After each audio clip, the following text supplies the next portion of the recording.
Hola, shalom, bendiciones. Le habla su amigo y hermano, el pequeño pastor misionero Andrés desde Cuba, desde la iglesia bíblica, MI del Evangelio del Reino. Yo quiero compartir una palabra que yo tengo la certeza y la seguridad. Sí, una palabra que yo pienso que va a ser de bendición, puede ser de ayuda y puede ser de ánimo, de esperanza, de aliento a toda aquella persona desanimada, desalentada, a toda aquella persona que, como decimos en Cuba, ha caído en desgracia, ha pecado, ha fallado y hoy quizá le estén rechazando, quizá hoy el sistema religioso evangélico la quiera o lo quiera excluir.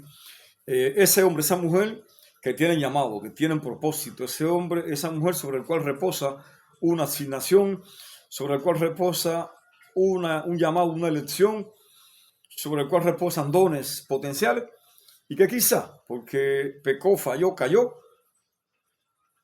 se lo quieren quitar, porque ese es el problema.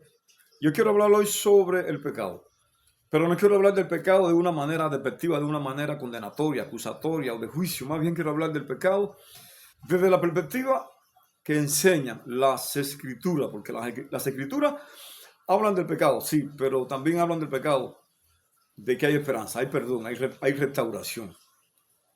Hay sanidad para el que cae, hay sanidad para el que reconoce, confiesa y se aparta. No somos Dios, no somos jueces para seguirnos tomando el juicio por nuestra cuenta, para seguir denigrando, para seguir rechazando, excluyendo a aquel o a aquella mujer, aquel hombre que cae, que pecan, que fallan. Y quisiera compartir esta palabra.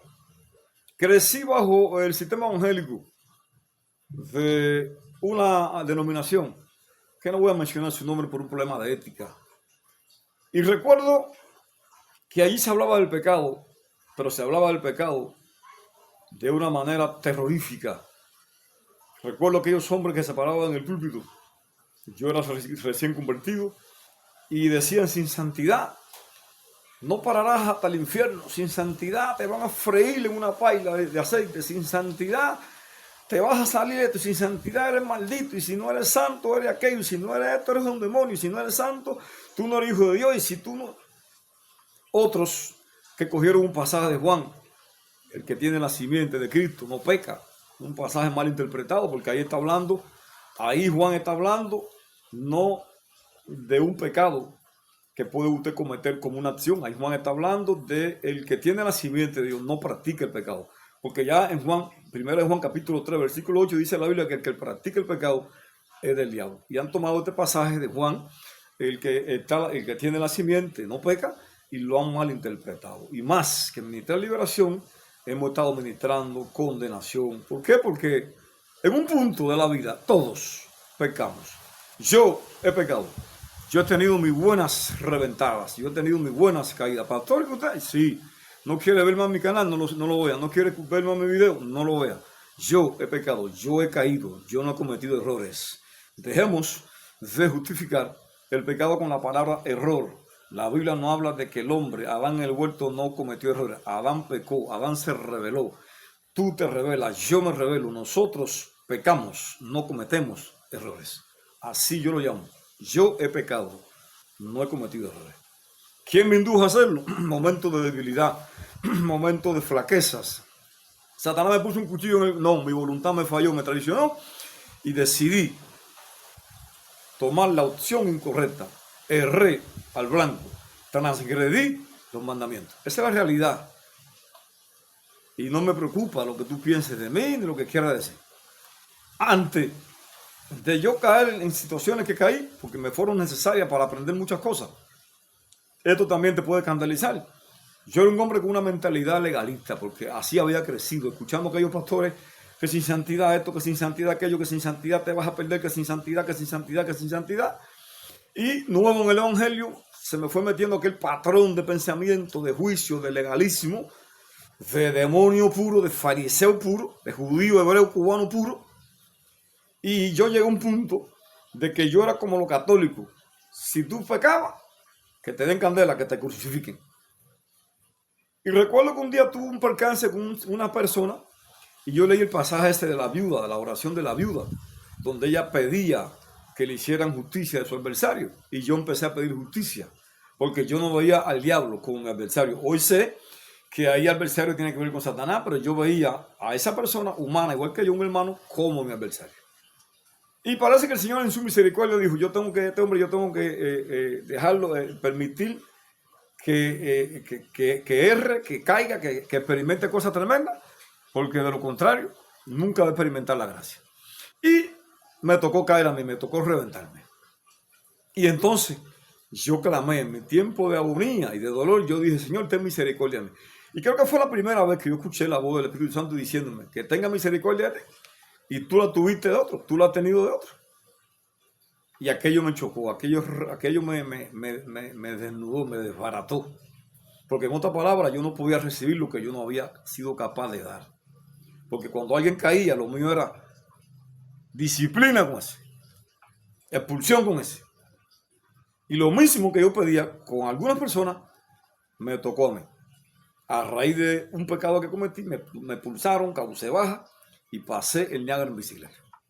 Pero tampoco se me olvida que en un proceso de restauración Dios me llevó el pasaje de Isaías, donde Isaías, en una condición pecaminosa, donde iba a ser el profeta más grande después de Jesús, o uno de los profetas más grandes después de Jesús, allí en aquella condición putrefacta, allí con aquella visión que él tuvo en el templo, allí el Señor me decía, el Espíritu Santo me revelaba, yo destruí a Isaías, lo maté, lo crucifiqué, lo excomulgué, lo excluí del llamado. No, lo restauré.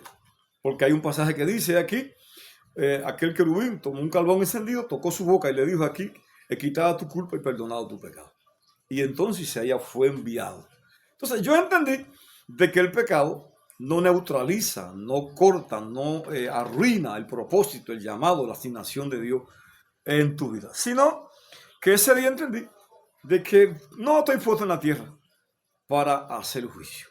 Y hay 4 temas en las Escrituras que son relevantes. Tiene que ver con el tema del pecado. Uno, el pecado se habla desde Génesis capítulo 3 hasta Apocalipsis 21. Se habla sobre la persona de Jesús desde Génesis hasta Apocalipsis. Se habla del Espíritu Santo desde Génesis hasta Apocalipsis y se habla del amor de Dios desde Génesis hasta Apocalipsis. Ahora bien, el tema del pecado, que es lo que más me repercute. Hay 7 salmos, entre otros y tantos pasajes en las Escrituras, que hablan sobre la práctica del pecado. El Salmo 6, el Salmo 32, el Salmo 38, el Salmo 51, el Salmo 102, Salmo 130, Salmo 143, y hay otros salmos y otros pasajes de las Escrituras que también tocan el tema del pecado. Estos salmos son conocidos por los salmos penitenciales.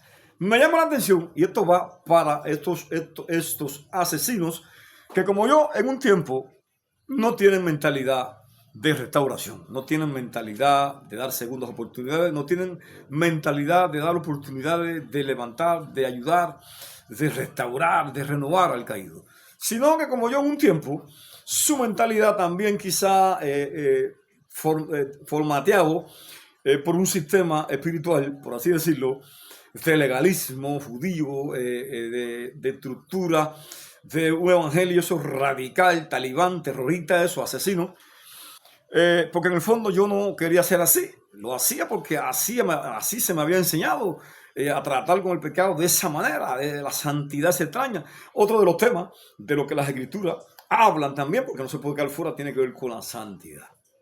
Ahora bien, cuando usted lee el Salmo 6, el Salmo 32, el Salmo 38, el Salmo 51, el Salmo 102, el Salmo 130 y el Salmo 143, todos estos salmos hablan, expresan el efecto, la consecuencia, la causa y las condiciones del pecado en la vida de estos hombres, de lo que se inspiraron para escribir estos salmos. Pero me llama la atención que en ninguno de estos salmos hay condenación, hay juicio contra estos hombres. En muchos de estos salmos se expresa la disciplina, porque hay una realidad. Si tomamos malas decisiones, vamos a experimentar consecuencias funestas, destructivas. Si violamos los principios, si erramos en el blanco, en el obedecer los mandamientos de Dios, indiscutiblemente vamos a experimentar efectos dañinos.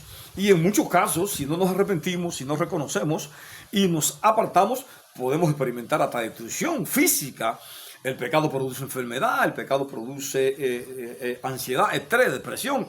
El pecado puede llevarte a la ruina, a la pobreza espiritual y a la pobreza económica, material. El pecado puede destruir tu familia, el pecado destruye relaciones, la relación mía, la relación con mi esposa, con mis hijos. El pecado puede crearte vergüenza, humillación, deshonra. Eso es cierto. Pero también hay solución para el pecado. Y me llama la atención que como yo en este tiempo nos estamos enfocando más en los efectos, en la consecuencia y en la causa del pecado, pero no entramos a otra etapa que tiene que ver con la restauración, con la limpieza del pecado y con la restauración del pecado. En ninguno de estos salmos se excluyen estos hombres. Ellos experimentan disciplina, experimentan dolores, experimentan adversidades. Pero si usted lee bien estos salmos, en cada uno de estos salmos, estos hombres que el Espíritu Santo inspira para que escriban estos salmos, siempre terminan con una esperanza de que Dios perdona, de que Dios restaura, de que Dios levanta al pobre del muladar y lo sienta con los príncipes. Siempre termina con una esperanza de que Dios, David dice, límpiame con hisopo y seré limpio, no quite de mí tu Santo Espíritu, renueva un espíritu recto y fiel dentro de mí. Y en los otros salmos usted puede ver cómo los salmistas no se quedan atrapados con los grilletes del pecado, sino que ellos en fe, a pesar del proceso de disciplina y de corrección que están experimentando, corren allí a la cruz, corren a la gracia, al favor de Dios, y tienen una esperanza de restauración, de renovación, de perdón. Porque me llama la atención cuántos hombres y mujeres de Dios, con llamado, con ministerio, con asignación apostólica, profética, pastoral, maestro, evangelista, la iglesia ha destruido. Porque somos más dados a excluir al que peca, somos más dados a sacar del círculo religioso al que cayó en desgracia, que a levantarlo, abrazarlo, amarlo, limpiarlo, santificarlo, fortalecerlo y no soltarlo hasta que veamos que ya está listo, que las heridas, el daño del pecado fue restaurado, fue sanado y que ya está listo para volver a volar. Yo sé lo que es caer, yo sé lo que es fallar, yo sé lo que es que se te apunte con el dedo. Y quiero dirigirme a alguien que quizás necesite esta palabra. Si yo me hubiese llevado por lo que me dijeron, yo no estuviese hoy haciendo este video. Si yo me hubiese llevado por lo que me han dicho y por lo que he escuchado de mis propios consiervos, de la propia gente de la iglesia, incluyendo muchos pastores, reverendos reventados, porque esos son reverendos reventados. Sí, el reverendo que no es capaz de darle la mano a un caído, el reverendo que no es capaz de levantar a un caído, el reverendo que no es capaz de restaurar, de ayudar a uno que cayó, eso es un reverendo reventado. Eso no son reverendos. Esos son reverendos del diablo. Porque el Espíritu Santo no echa tierra. El hombre sí echa tierra y te quieren enterrar vivo, pero el Espíritu Santo no echa tierra. El Espíritu Santo viene como el aceite que es, viene a limpiar tus heridas, viene a sanar, viene a restaurarte. Y el Espíritu Santo te puede corregir y te puede disciplinar, porque no vamos a quedar sin corrección, no vamos a quedar sin disciplina. Yo necesité caer muchas veces para entender, para conocer la misericordia, porque si yo no me hubiese reventado aquella vez como me reventé hoy, quizá no tuviese ese concepto que tengo. Entonces, si tú eres esa mujer, si tú eres ese hombre que ha caído, que ha fallado, que ha pecado, yo quiero decirte de parte del Espíritu de Dios, Dios no te rechaza, no vas a quedar sin disciplina. El pecado viene con efecto y consecuencia. El tiempo duradero de esa consecuencia, efecto, y el tiempo duradero de los efectos y consecuencias del pecado tiene que ver cómo tú enfrentes ese pecado, como tú lo reconozcas, como tú dejes de justificarte, como tú lo confieses, como tú te apartes de él.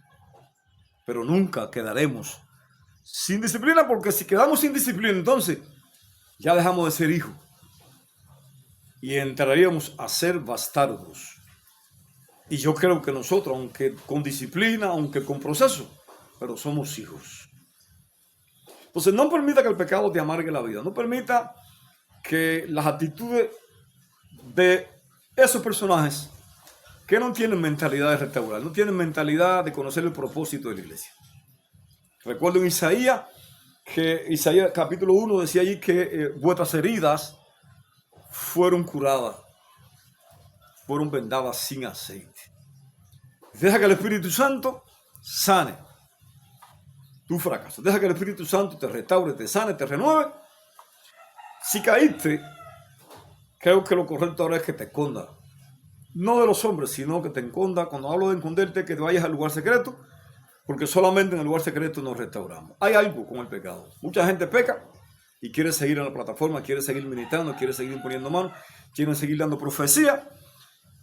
Y así no funciona la restauración del hombre que cae, de la mujer que cae. El que realmente se arrepiente y reconoce su pecado, se apartará, se esconderá allí en el Calvario, se esconderá en la cruz, se esconderá en las heridas del Salvador. Se refugiará bajo la sangre carmesí de Getsemaní y dejará que el ungüento de la unción del Espíritu Santo caiga sobre su vida. Y el Espíritu Santo, mientras tú quieras seguir ministrando, después de tu pecado, no va a manifestarse sobre tu vida. Escóndete y deja que Él te restaure. Dios te bendiga. Gracias y paz, shalom. Bendiciones.